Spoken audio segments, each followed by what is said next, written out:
Pawan cabinet లో చేరారా? కూటమి ప్రభుత్వంలో ఆయన పాత్ర ఏంటి? జనసేనలో ఎవరు మంత్రులవుతారు? ఇప్పుడు ఇదే బలమైన చర్చగా ఉంది. అయితే పవన్ క్యాబినెట్ లో చేరే ఛాన్స్ లేదన్న మాట వినిపిస్తోంది. పవన్ చేతి నిండా సినిమాలున్నాయి.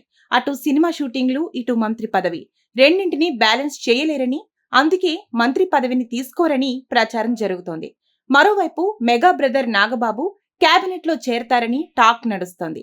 అందుకే ఆయనకు టీటీడీ చైర్మన్ పదవి ఆఫర్ చేసినా తీసుకోలేదని తెలుస్తోంది.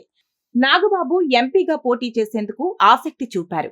2019 ఎన్నికల్లో నరసాపురం నుంచి జనసేన అభ్యర్థిగా పోటీ చేసి ఓడిపోయారు.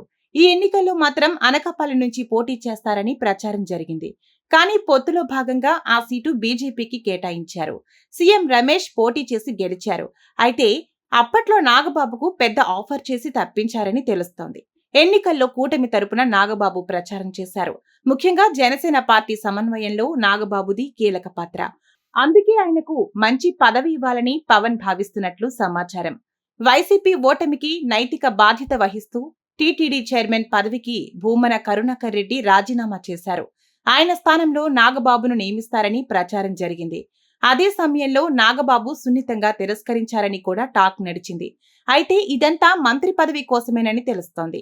పవన్ బదులు నాగబాబు క్యాబినెట్ లో చేరతారని, ఎమ్మెల్సీగా నామినేట్ చేసి నాగబాబును మంత్రివర్గంలో తీసుకుంటారని జోరుగా ప్రచారం సాగుతోంది. ప్రభుత్వం సమన్వయం విషయంలో పవన్ కీలక పాత్ర పోషిస్తారని, సినిమాలు చేస్తూనే చంద్రబాబుతో కలిసి విధానపరమైన నిర్ణయాలు తీసుకుంటారని విశ్లేషణలు వెలువడుతున్నాయి. మొత్తానికైతే తన ప్రతినిధిగా సోదరుడు నాగబాబును ప్రమోట్ చేసే పనిలో ఉన్నారు పవన్. అది ఎంతవరకు నిజమో తెలియాలి.